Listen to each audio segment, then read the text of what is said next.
Bismillahirrahmanirrahim. Assalamualaikum warahmatullahi wabarakatuh. Waalaikumsalam warahmatullahi wabarakatuh. Alhamdulillahirabbil alamin. Alhamdulillahilladzi arsala rasulahu bil huda wa dinil haq liyudhhirahu 'ala dini kullih wa kafa billahi syahida. Asyhadu an la ilaha illallah wa asyhadu anna Muhammadar Rasulullah. Allahumma shalli ala Muhammad wa ala ali Muhammad. Rabbi shrahli sadri wa yassirli amri wahlul 'uqdatam min lisani yafqahu qawli. La haula wala quwata illa billahil azim. Alhamdulillah sudah bersama kita beliau yaitu Ustadz yang pertama Ustadz Rizky Nafis dari pengamat sosial dan pendidikan. Assalamualaikum Ustadz Rizky Nafis. Waalaikumsalam warahmatullahi wabarakatuh.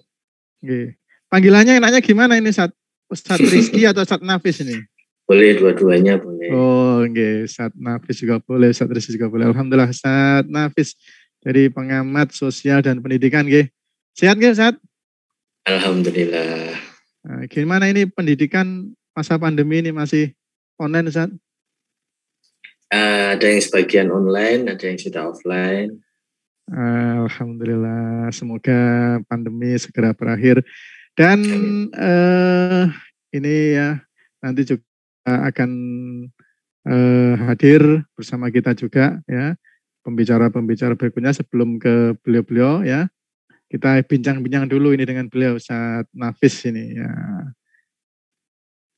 Ini terkait dengan Ustadz sistem pendidikan yang ada di era kapitalisme, Ustadz. Nah, ini pertanyaannya, tadi kan kita bicara yang saya sampaikan di depan bahwa apakah memang sistem kapitalis ini sudah merupakan sistem yang terbaik, terutama kalau kita breakdown ke bawah terkait dengan masalah pendidikan saatnya. Kalau kita melihat pendidikan sebelum kemudian di masa pandemi ini juga ya, apakah memang sistem pendidikan di era kapitalisme ini sudah istilahnya merupakan sesuatu yang pas untuk kemudian menjadikan generasi-generasi muslim ini generasi-generasi yang cemerlang di masa mendatang. Dan juga terkait dengan sosial, Ustaz. Nah, ini apakah kemudian istilahnya sistem kapitalis ini menjamin ya istilahnya kesejahteraan sosial bagi kaum muslimin. Tafadhol, Ustaz.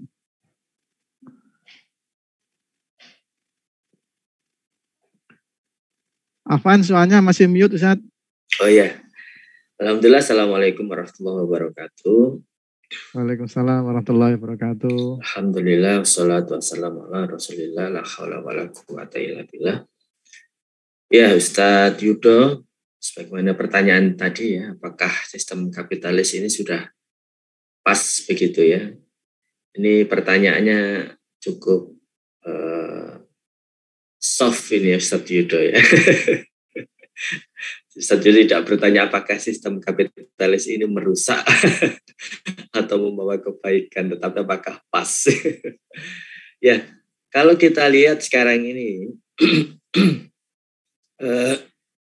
apakah memang kapitalis ini sudah cocok atau tidak? Ya harusnya kita lihat hasilnya ya.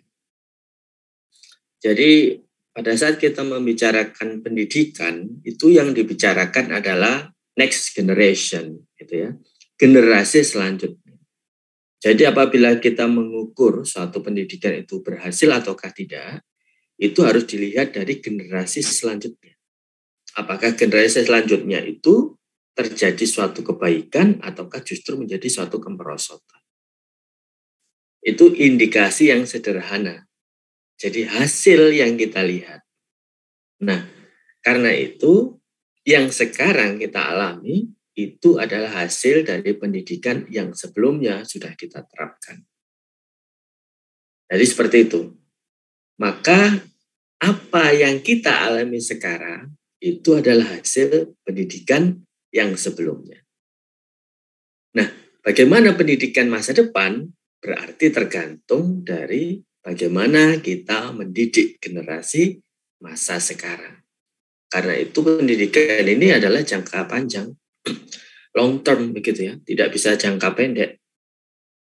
Pencanangannya pun juga harus panjang. Pembahasannya juga panjang. Sistemnya pun juga harus bisa sistem yang panjang. Tidak hanya sekedar 5 tahun sekali, 2 tahun sekali, atau 1 tahun sekali. Tidak bisa seperti itu, tetapi harus jangka panjang. Nah, semestinya hal ini sudah kita buktikan ya. Sekarang kita lihatlah hasil dari pendidikan kita selama ini. Kalau mau dikatakan mulai dari 1945 hingga 2021 atau 2022. Kita lihat sekarang, saya melihat angka ya, data kenakalan remaja di Indonesia saat ini. Tahun 2016 itu angka kenakalan remaja itu 8.597 kasus. 2017 9.523 kasus. 2018 10.549, 2019 11.685, 2020 12.944. Jadi kalau kita lihat setiap tahun maka terjadi kenaikan kenakalan remaja sebesar 10,7%. Ini kalau kita biarkan, kita nggak tahu ya ke depan itu mau sampai berapa besar angka kenakalan remaja ini. Seberapa besar para murid-murid kita, pelajar-pelajar kita terlibat sesuatu yang tidak baik. Kenakalan ini kan istilah kita ya. Padahal kalau dewasa itu disebut kriminalitas. Ini kan sangat berbahaya. Mau jadi apa generasi kita yang masa depan? Ya bisa kita lihat sekarang mungkin. Pada saat menjadi pemimpin, berapa banyak anggota DPR yang tertangkap masuk penjara. Berapa banyak eksekutif, wali kota, gubernur yang masuk penjara. Maka kalau bisa lihat, mestinya kita berpikir apakah ini berhasil ataukah gagal. Satu angka saja. Kita lihat yang lainnya ya. Dalam data SDKI 2017 itu terdapat data 80% wanita dan 84% pria mengaku pernah berpacaran. Kelompok umur 15-17 tahun adalah kelompok umur mulai mereka melakukan aktivitas tersebut. 45% wanita, 44% pria. Dan pada saat mereka melakukan hal tersebut, melakukan tindakan yang sampai pada hubungan suami istri. Apabila ini terus dilakukan dan angkanya semakin naik, ya kembali lagi, mau jadi apa generasi kita masa depan? Yang ada adalah justru semakin lemah. Ini adalah indikasi bagi kita, ya mestinya kita berpikir, apakah bisa ataukah tetap kita pertahankan? Mau sampai bagaimana? Apakah mau sampai rusak semua? Sedangkan angka putus sekolah sudah 157.000 siswa-siswi yang putus sekolah tidak bisa melanjutkan. Nah, lantas ini mau, kalau begini terus gitu, maksud saya kalau ini begini terus, itu kita mau ngapain begitu ya? Datanya ngeri sekali Ustaz ya. Ngeri sekali Ustaz Yudo. Datanya dari jenengan tadi luar biasa, sangat saya mendengarnya sangat ngeri. Kenakalan setiap tahun meningkat 10%. Kemudian Ya. Perilaku menyimpang dari laki-laki perempuan yang usia sekolah begitu. Ini kan berarti sangat ngeri sekali. Ini kita nggak bisa bayangkan. 10 tahun, 20 tahun ke depan ini bagaimana nasib kaum muslimin. Berarti kan butuh solusi saat ini. Iya, betul sekali. Jadi kalau kita lihat angkanya seperti itu, ngeri sekali, Ustaz Yudo juga menyampaikan. Lantas apa yang harus kita lakukan? Maka kita harus butuh solusi. Nah ini Ustaz Yudo. Apa? Harusnya solusinya itu apa? Oke, solusinya ini yang kita tunggu-tunggu Ustaz. Karena apa? Kalau ya mohon maaf ya, mungkin yang bergabung di pengajian istilahnya Talkshow Rajab kali ini banyak juga dari tenaga-tenaga pendidik, guru, atau kemudian yang lainnya. Mungkin dari ke tahun setiap 5 tahun sekali biasanya ada ganti kurikulum, ganti mungkin metode dan sebagainya. Tetapi data dari Ustadz Nafis tadi menunjukkan data yang sangat menyedihkan, bahkan sangat ngeri sekali. Nah ini berarti kan kelihatannya berarti solusi yang diberikan oleh sistem selama ini mungkin kurang mumpuni. Nah, berarti butuh solusi alternatif yang memang pas dan mungkin Ustadz Nafis ini punya jurusnya, ibaratnya pendekar kan ada jurus yang hebat untuk menaklukkan ini. Iya, begini Ustaz Solah, betul sekali ya. Jadi Ustaz Solah tadi Ustaz Yudo Cahyo tadi sudah menyatakan bahwa setiap 5 tahun ada ganti kurikulum, ganti menteri, studi banding, dan melakukan riset ya. Dan itu tidak murah ya. APBN sudah mengeluarkan biaya pendidikan itu cukup besar.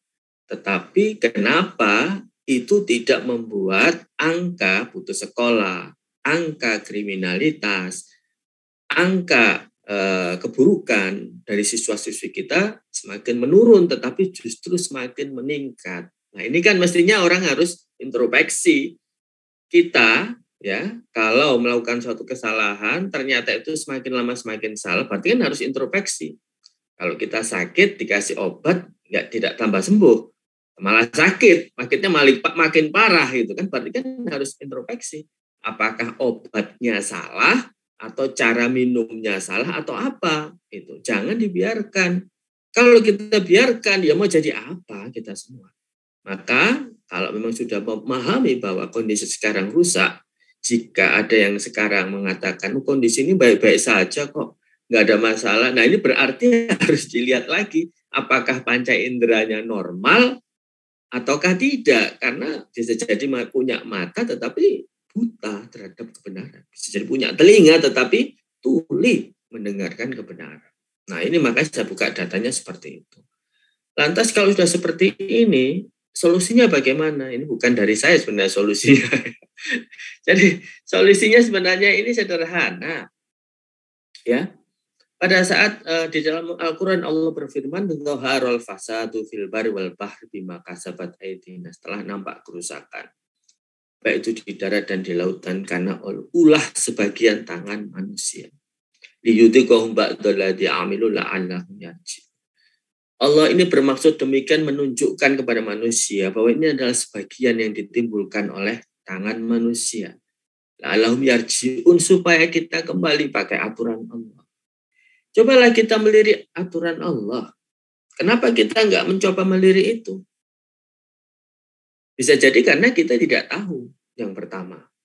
Yang kedua, kita tidak bisa menerapkannya. Jadi kita dipaksa. Jadi yang pertama mestinya kalau tidak tahu harus diberitahu. Nah kalau sudah diberitahu mestinya mau dong untuk berubah. Nah sedangkan untuk merubah ini kan harus sistemik. Jadi ini tidak bisa diberikan satu sisi saja ya. Tetapi ini adalah secara sistemik. Satu sisi kita mau perbaiki, tetapi sisi lain kan tidak bisa. Karena pendidikan ini terkait dengan sistem. Contohnya ya, kita melihat adalah sistem kurikulum. Itu kan sistem. Bagaimana kurikulum ini bisa betul-betul membuat murid menjadi semakin bagus. Nah, maka tujuannya apa? Tujuan pendidikan itu apa? Kalau di dalam Islam, tujuan pendidikannya jelas, yaitu untuk membentuk syakhsiah Islam. Agar pendidikan murid kita, para pelajar, itu memiliki pemikiran yang Islami. Memiliki kepribadian yang Islami, yaitu terdiri dari pemikiran dan nafsiyah. Pemikiran dan perasaan yang harus sesuai dengan syariat Islam. Artinya apa?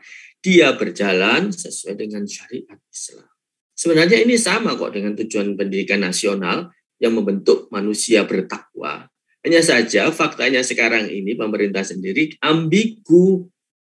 Nah, salah satu jenderal mengatakan kalau belajar agama jangan terlalu dalam. Ini kan aneh. Pendidikan nasional kita disuruh bertakwa, giliran kita mau belajar katanya enggak boleh belajar Islam terlalu dalam. Ini kan kacau, maunya apa? Nah mestinya Solusinya harus solusi mendasar dan menyeluruh, yaitu Islam solusinya, tidak ada yang lain. Begitu Ustaz. Solusi yang mendasar, luar biasa jawaban dari beliau Sanafis ya. Solusi mendasar yaitu menerapkan sistem pendidikan Islam. Begitu Ustaz G? Iya, betul. Nah, berarti kan ini mungkin untuk memberikan gambaran kepada para hadirin semua Ustaz Nafis ini ya.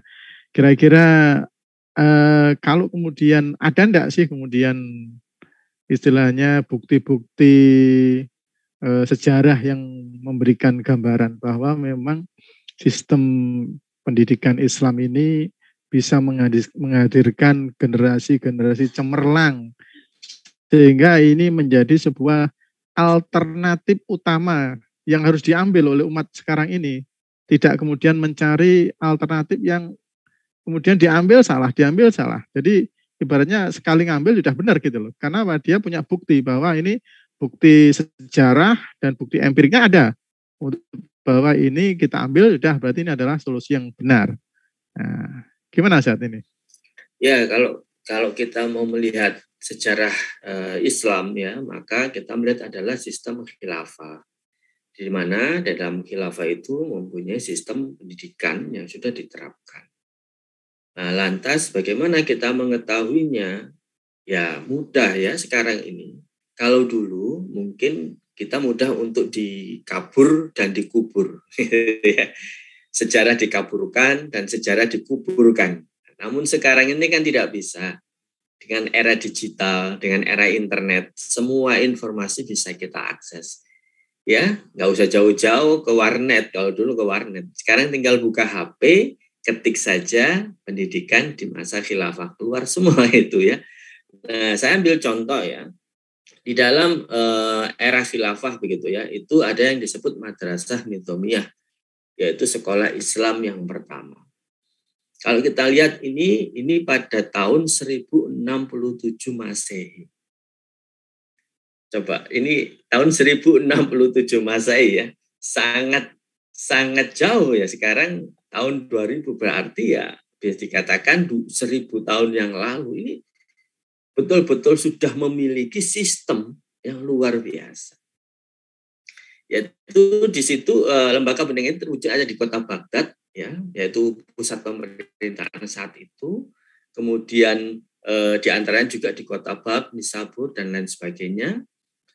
Dan ini di dalam sejarah itu jadi dituliskan bahwa ini menyediakan kemudahan belajar yang memadai bagi para penuntut ilmu. Sistem yang hampir menyerupai sistem pendidikan yang dikenal pada saat ini. Bayangkan, itu 1000 tahun yang lalu. Dan merupakan perguruan pertama Islam yang menggunakan sistem sekolah. Artinya, Madrasah Nizamiyah ini ditentukan waktu penerimaan siswanya, kenaikan tingkatnya, ujian akhir kelulusan, dan memiliki perpustakaan yang punya 6.000 judul buku, laboratorium, diajarkan semua ilmu, apakah tafsir, hadis, fikih, kalam, dan lain sebagainya. Dan ini bertahan hingga abad 14.400 sebelum Baghdad dihancurkan oleh tentara Mongol. Tentunya, maka ini saya katakan ya, jadi pendidikan ini terkait dengan suatu sistem. Maka kalau memang dia dihancurkan secara fisik, ya pasti dia hancur gitu. Hanya saja ini adalah suatu sistem yang mestinya kita ini bisa mengetahuinya. Lantas, apakah sistem pendidikan Islam itu berhasil? Nah ini buktinya harus lihat begini. Keberhasilan itu berarti harus dilihat dari hasil, saya katakan tadi ya. Hasilnya apa? Kita melihat banyaknya para ilmuwan yang dihasilkan dari lembaga pendidikan Islam. Sehingga banyak hal ya yang membuat kita, contohnya ya, Abu Abdullah Al-Sati, Abu Abbas Az-Zawi, Ibnu Rashid, Ibnu Al-Hajj, Al-Fasi, dan lain sebagainya. Semuanya ini ya itu luar biasa gitu ya. Hasil-hasil karyanya itu luar biasa. Bahkan Newton pun 500 tahun sebelum Newton, ilmu itu sudah ditemukan oleh para penemu Islam. Contohnya paling mudah sekarang ini kamera. Di handphone kita sudah punya kamera. Sampai mempunyai berbagai macam fitur ya, ada TikTok, Instagram, Facebook. Sekarang foto mudah, video gampang. Padahal kalau tahu kita, itu ditemukan adalah high time. Coba. Beliau sudah menemukan itu, bagaimana pencahayaan, bagaimana itu jauh sebelumnya. Lantas ratusan tahun kemudian barulah orang menciptakan kamera. Yang idenya itu berasal dari ilmuwan Muslim. Ini luar biasa. Karena itu ini adalah hasil-hasil ya di bidang kedokteran, contohnya gitu ya, alat-alat kedokteran sekarang ini kan kita melihat semakin canggih. Padahal itu awal-awalnya memang dari Islam. Ini adalah bukti-bukti bagaimana para ilmuwan Islam ya itu sudah bisa menemukan itu semua dan bermanfaat bagi kita semua. Apalagi kalau sekarang masih ada yang sampai sekarang ini adalah Universitas Al-Azhar. Itu juga sama. Itu sudah cukup lama, sudah cukup tua, dan sampai sekarang pun bisa kita lihat bagaimana bisa memberikan sumbangsih yang luar biasa. Dan ini mestinya yang semacam ini banyak sekali di dalam sejarah-sejarah khilafah yang mestinya kita ungkap. Padahal banyak yang kemudian dikaburkan dan dikuburkan. Ini adalah bukti-bukti bahwa bagaimana sebenarnya syarat Islam itu dalam suatu sistem pendidikan mengatur tentang itu semua. Begitu, Ustaz Yudo. Subhanallah, luar biasa. Begitu menakjubkan bukti dari hasil sistem pendidikan Islam. Nah, ini menjadi kita semakin mantap ya, semakin merindukan bagaimana kemudian sistem pendidikan Islam ini hadir di tengah-tengah kita. Tetapi seperti yang disampaikan beliau tadi ya, ini terkait dengan sistem politik yang ada. Maka apa? Tidak lepas. Jadi sistem pendidikan Islam ini bisa hadir kalau kemudian sistem khilafah ini juga hadir. Nah, ini terima kasih Ustaz Nafis. Mungkin nanti kita bisa bincang-bincang lagi di sesi tanya jawab. Terima kasih. Ya, sama-sama.